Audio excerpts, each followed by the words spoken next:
Welcome into the latest edition of Newswatch. Tonight, stay tuned to hear the latest about the graduation and dropout rates in the state of Iowa. And you won't want to miss an update on the Nikki Moody lawsuit against Bill Fenley. And I'll be talking about all the Cyclone sports and how a 56-year-old record has been broken in the NBA. And Iowa weather and warmer forecast. Newswatch starts now.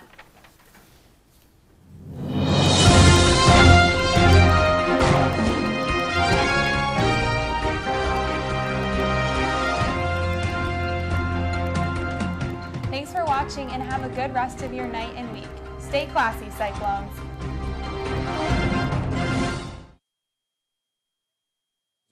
I'm Hunter Smith. And I'm Taylor Mankel. Thanks for joining us. Both graduation and dropout rates are rising in the state of Iowa. The Iowa Department of Education released numbers showing the graduation rate in Iowa climbed 0.5% from last year to 91.3%, and that dropout rates increased by 0.3%. This is the first increase in dropout rates in the state has seen in the last 6 years, with over 4,000 students dropping out. A Des Moines police report of a woman injured in an overnight shooting is now a robbery investigation. According to police, a woman was shot around midnight at 305 East Watrous Avenue and then went to 29 East McKinley Avenue to call police. She was transported to a local hospital in stable condition and is expected to survive. Police later released new information indicating the woman allegedly broke into the home on Watrous Avenue and was shot by the homeowner. According to police, officers were called to the home on Watrous on a report of a fight in the front yard. A 71-year-old man at the home told police he was not regularly staying at the home, but had stayed there Monday night waiting for burglars with his gun because the home had been broken into several times over the last week. The incident is under investigation, and no one has been charged in the case. Iowa State women's basketball coach Bill Fenley can finally give a sigh of relief as he has been dismissed as a defendant in the lawsuit coming from former player Nikki Moody. Moody, the former point guard standout and all-time leader in assists, was suing Fenley, Iowa State University, and the state of Iowa for racial discrimination and retaliation. She claimed she had been demeaned, berated, harassed, and discriminated against by the coach. When the claim came out last year, many former players came out in support of Fenley and vouched for his character. Fenley says he is very grateful and thankful it is all over. One person was taken to the hospital after a crash on I-35 Tuesday morning. The accident happened around 11 a.m. on northbound I-35 at the Highway 5 interchange. Investigators say a minivan was trying to merge onto Highway 5 when the van clipped the back of a semi and crashed. Paramedics took the driver to the hospital. There's no word on their condition. Some lanes of traffic were closed in the area as crews cleaned up the scene, causing slow traffic, but all lanes were reopened around noon. One person has been killed and 4 others injured following a detonation at the Lake City Army ammunition plant in Independence, Missouri. The incident happened this afternoon around 1 p.m. Officials with the Army Joint Munitions Command said the explosion happened in a mixing building on site. According to the officials, the 4 employees that were injured have been treated and released. The explosion has been said to be located near a primer mixing cell. Officials say the scene has been secured and investigations into the explosion are still ongoing. Lake City produces small caliber munitions and operates the NATO Test Center. The Iowa DOT is seeking public ideas on a plan to widen I-35 from Ankeny to Ames. The DOT District 1 office is holding a public informational session at Ballard High School Tuesday from 5 to 6:30. Traffic volume along I-35 is around 45,000 vehicles a day. Replacement bridges will also be needed. The next I-35 widening project meeting will be held in 2018. At that time, the DOT will present a preferred option for the public to consider. Art Cullen, a 59-year-old editor of the twice-weekly Storm Lake Times, won a Pulitzer Prize on Monday for his editorial writing.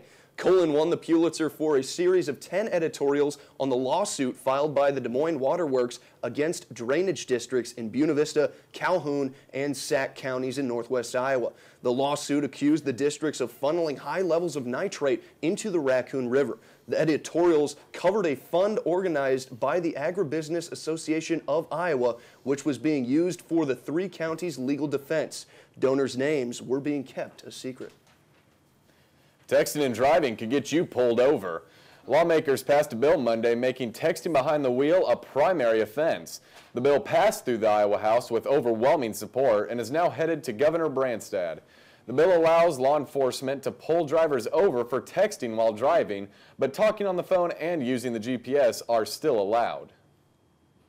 Record crowds came out to the annual Iowa State Fashion Show last Saturday. Tisa Tolinar was there and brings you a look at the trend-setting event.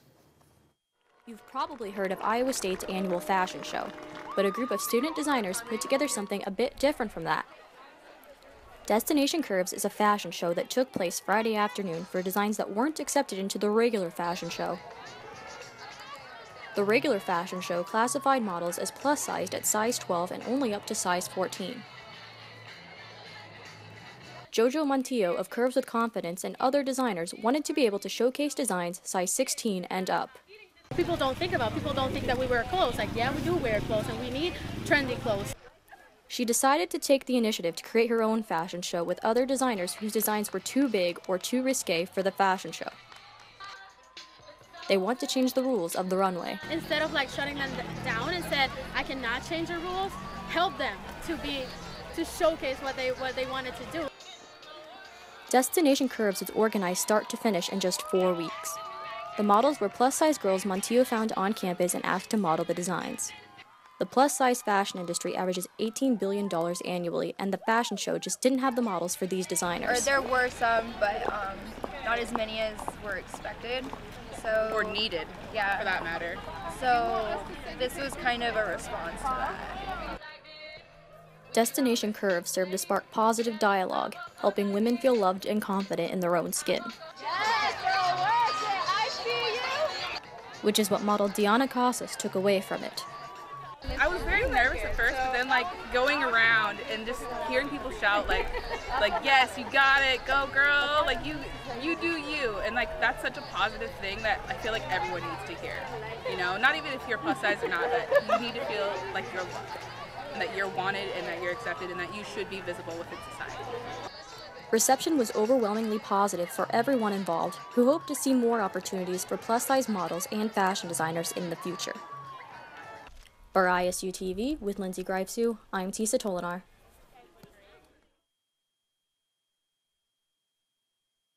In Southern California. Stay tuned. You're watching Newswatch. Welcome back to Newswatch. A man fatally shot his wife and a child inside an elementary school before killing himself on Monday in San Bernardino, California. 2 students were injured in this school shooting. One of them later died in the hospital. That shooter entered the school armed with a revolver and opened fire without saying anything, killing his wife before ending his own. The 2 children were caught standing behind the teacher.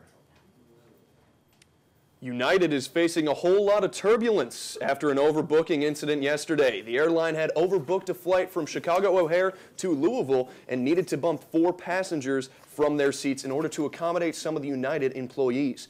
3 passengers got off under their own power while 1 man refused. Bystanders' video show the man being forcibly removed from his seat and dragged off the plane. United has released comments today apologizing for the entire ordeal.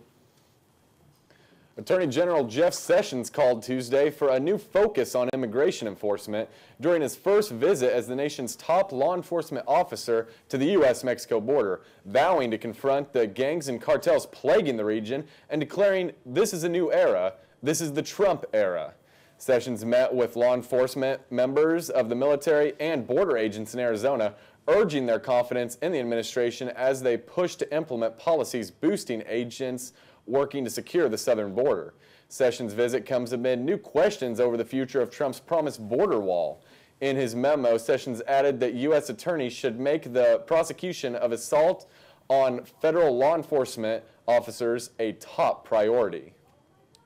The White House accuses Russia of covering up the Syrian president's role in last week's chemical weapons attacks. The attacks that left dozens dead and motivated the United States to launch a military strike has many people pointing fingers at Bashar al-Assad and the Syrian government. But Russia has been pushing a different narrative that the attack could have been carried out by a non-state or terrorist group. The White House has said and been very vocal saying that his efforts have been an absolute cover-up. Outrage on social media today after White House Press Secretary Sean Spicer claimed that Hitler didn't use chemical weapons during World War II. He attempted to bring attention to the actions of Assad, who used lethal chemical weapons that killed dozens in an attack in Syria last week. Spicer has since apologized, saying it was a mistake, saying in a statement that he did not intend to be dismissive of the Holocaust. 20-year-old Dale Mirza is being charged with a misdemeanor after an attack on in late October against a 19-year-old Andrew Seeley at Central Michigan University. Mr. Seeley, who was sleeping at the time of the hazing incident, sought medical treatment for a serious facial swelling after Mirza smeared peanut butter on Seeley's face, who is severely allergic to peanuts. The accused could get 93 days in jail and a $1,000 fine if convicted. Police have found a letter claiming responsibility for what they're describing as a targeted attack on the Borussia Dortmund team bus. The vehicle was damaged as 3 explosions occurred while the coach was making its way from the team hotel in the Hoschen area of Dortmund to Signal Iduna Park for the Champions League quarterfinal first leg with Monaco. Defender Mark Bartra, was injured in the incident with the club, later confirming that he had been taken to the hospital to have surgery on his wrist. Police were unable to specify what type of explosives were used. Savory smells, vibrant music, and delicious cuisine from all around the world. That's right, the 2017 International Food Festival took place Sunday afternoon in the Great Hall of the Memorial Union. Hosted by the International Student Council, more than 1,300 people were in attendance, featuring 14 Iowa State international student organizations showcasing not only the food and drink from their respective areas, but traditional dress and symbols as well. With the entrance fee priced at $3 a person and each food ticket costing 50 cents each, the ISC was able to raise over $3,000 for ISC ISSO scholarships for international students at Iowa State. Today was an absolutely beautiful day. Make sure to stay tuned as Jan Reichert will be at the wall with your full weather forecast. You're watching Newswatch. Meteorologist Jan Reichert here with you. We started off with a pretty cloudy day, but finally that sun came out and it's a pretty nice day. Right now we are at 53 here in Ames and still those clear skies overhead, calm winds for us, and much of the same story across the rest of the state right now. Those current conditions showing us low to mid 50s and even a few 40s starting to pop up there to the north. Those clear skies across much of the state. You can see that right here as those clouds are moving out of the state and leaving us with clear skies for most of the night. So we will be cooling down pretty well, but here let's take a look at Futurecast and see what's going to happen as we move forward. As we go into Wednesday, those clouds start to move back in, and then as we go into Wednesday night, those rain chances start to move back in. So we could have a few rain showers overnight, starting Wednesday evening and going through the overnight hours into Thursday. And then those will come back. We should have dry conditions for most of the day on Thursday, but then again, Thursday evening, overnight, and into Friday, we'll see more rain. So let's, out of this system, we're looking to get about 1/4 of an inch across most of the state for this Wednesday night system. So here in Ames, just under 1/4 of an inch. Tonight, though, we'll see a low of 40 degrees here in Ames. Like I said, those calm winds sticking around, and with those clear skies, we are going to be cooling down pretty well. So definitely don't think that it's going to be as warm as it might have been last night. Lows tonight across the rest of the state, much of the same story, starting to dip into those 30s. Tomorrow, though, warming up just shy of 70 degrees. Starting out with that sunshine, but like I said, those rain chances do move in the evening hours. Across the rest of the state, starting to see those 70s popping up into the southern part of Iowa, and we will start to get those as we go through the rest of the week. So here we are on Friday and Saturday, those 70s popping up. Sunday looks to be a pretty good day for Easter, maybe a few showers in the morning, but if you're doing any Easter egg hunts, definitely plan those for the afternoon hours. And then 60s to round out the rest of the week. Stay tuned. Sports is after the break. Welcome back to Newswatch. I'm Kobe Gaines with your sports report. The Iowa State women's golf team moved up one spot into a tie for 5th place at the Silverado Showdown. The team carded a second-round score of 291 this afternoon. The Cyclones have a two-day 583-point tally. They are 24 shots behind first-place leaders, number 3 overall, Stanford, at 559 points. Freshman standout Amelia Groen matched her career low as a Cyclone with a score of 69. She shot a 3-under round with 5 birdies. The Iowa State softball team, who are 15-28 on the season and 0-9 in the Big 12, play their in-state rival Drake Bulldogs, who are 20-19 on the season and 3-9 in the Missouri Valley Conference. Iowa State lost the game 3-2 to Drake in a nail-biter. Iowa State was held scoreless through 4 straight innings after being ahead 2-0. The Cyclones are on a 12-game losing streak. They are hoping to pick up form this weekend when they take on Oklahoma State. Keep your heads up. The Iowa State tennis team lost their dual meet to number 30 overall TCU on Sunday by a score of 4-0. Without their senior leader, Sami Badai, in the lineup, the Cyclones fought early in double matches, but TCU eventually grabbed the 1-0 lead with wins at their number 2 and 3 positions. The Cyclones have the week off before their final home games against Oklahoma and Oklahoma State. You can do it, girls. No more worrying, Cyclone fans. Football season is upon us. Jack Trice Stadium opened up this past Saturday with 15,000 in attendance for the spring football game. The Cyclone offense beat the Cyclone defense with a score of 50-44. Standouts from the game were junior running back Mike Warren and redshirt senior linebacker Joel Lanning. Linebacker, not quarterback. Warren shined for the offense with a 20 and 3-yard rushing touchdowns. Lanning debuted at linebacker where he shined with 3 tackles and grabbed the interception for a touchdown. On Sunday, Russell Westbrook had a record-breaking night in Denver, Colorado. Westbrook knocked the Nuggets out of playoff contention, went for 50 points for the 3rd time this season, and broke the Big O's record of triple-doubles in a season. Oscar Robertson's record has stood for 56 years. Westbrook's recorded 42 triple-doubles in a season and averaged a triple-double in a season as well. His MVP-worthy stats are 32 points per game, 10 assists, and 10 rebounds per game. That man's the Brody. NBA, give that man the trophy. That's all I have for your sports report. Be sure to stay tuned after the break to hear some beautiful Cyclone singers. Don't go anywhere. You're watching Newswatch. Some of Iowa State's most talented singers were part of Cyclone Voice over the weekend. Our own Natasha Novak and Cassie Olson have more. Thanks for the countdown. Gathered with one thing in common last Thursday, their voice. Individuals competed against one another in this year's Cyclone Voice competition, which was hosted by American Idol Season 10 runner-up and current country music star Lauren Elena. Each act sang one song, either accompanied by live instruments or a background track, and several judges were tasked with choosing a winner. While the judges deliberated, host Lauren Elena sang 4 songs of her own, telling the audience about how the ideas came to her and what they meant to her personally. She even got the crowd involved in her performance. Derek Lutt, a freshman in pre-business, won the show with his performance of Run Away With Me by Kerrigan Loudermilk. Let me be a ride out of town. Let me be the place that you hide. We can make our lives on the go. Run away with me. Here's what he had to say about winning the competition. It's great. I feel amazing. It's a crazy feeling. I'm really happy. I wasn't expecting this, but it's a nice surprise. Second place went to Nick Piggott, who sang Feeling Good by Michael Bublé.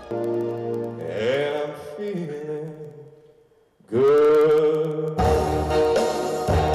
Favorite part of performing is probably just the rush, getting on stage, just hearing people cheer, if they enjoyed the song, hearing them sing along, that kind of stuff. I don't know, it's just really a rush. And third place went to Tyler Geiger, who sang Folsom Prison Blues by Johnny Cash. When I was just a baby, my mama told me so. Always be a good boy, don't you never play with guns. This was an incredible event. I mean, somebody as down to earth as Lauren Elena coming to Iowa State University and just being able to talk with just normal people like us, it was incredible. I feel great. For ISU TV, this is Natasha Novak and Cassie Olson. This Easter weekend, Ryman Gardens will be hosting an Easter egg hunt from 9 a.m. to 11 a.m. on April 15th. The egg hunt is for children 6th grade and younger. They will have a chance to search for eggs and then trade them in for goodie bags. There will also be story time and lawn games with a visit from the Ryman Gardens Easter Bunny.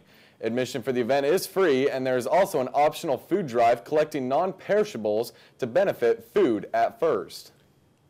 As the iCubs take the field for their home opener, fans watching the game will have a new convenience: free Wi-Fi. Those sitting in the seating bowl will have access to the service, with plans to extend coverage to the concourse in later works for the season. iCubs officials say the signal is strong enough to interact with teams' social media accounts, post photos, videos, and keep up with outside scores, but not powerful enough to stream Netflix, as the team would rather you watch the game. The iCubs will also be debuting a brand new video board over the left field fence this season. A new pizza place opened up in Campus Town last week and celebrated with free pizza for all. However, that free pizza came with a catch. Blaze Pizza sits 2 buildings down from Starbucks. Their free pizza event took place on Friday and drew such a large crowd that a security officer was called in to keep watch. Blaze Pizza has locations all across the United States, but the Ames location is only the second in Iowa. Many people were critical of yet another pizza place opening up in Campus Town, but the managers of Blaze say they are different because they have something for everyone and offer pizza prepared at lightning speed. They offer online and mobile ordering, but do not offer delivery.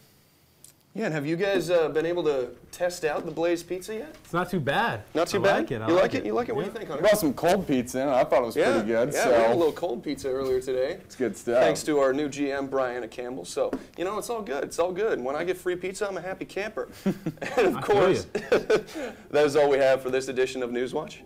Be sure to tune in next week for insiders and sports analysis of all your Iowa State athletics. The warm weather is upon us, Cyclones. Can you dig it? I know I can.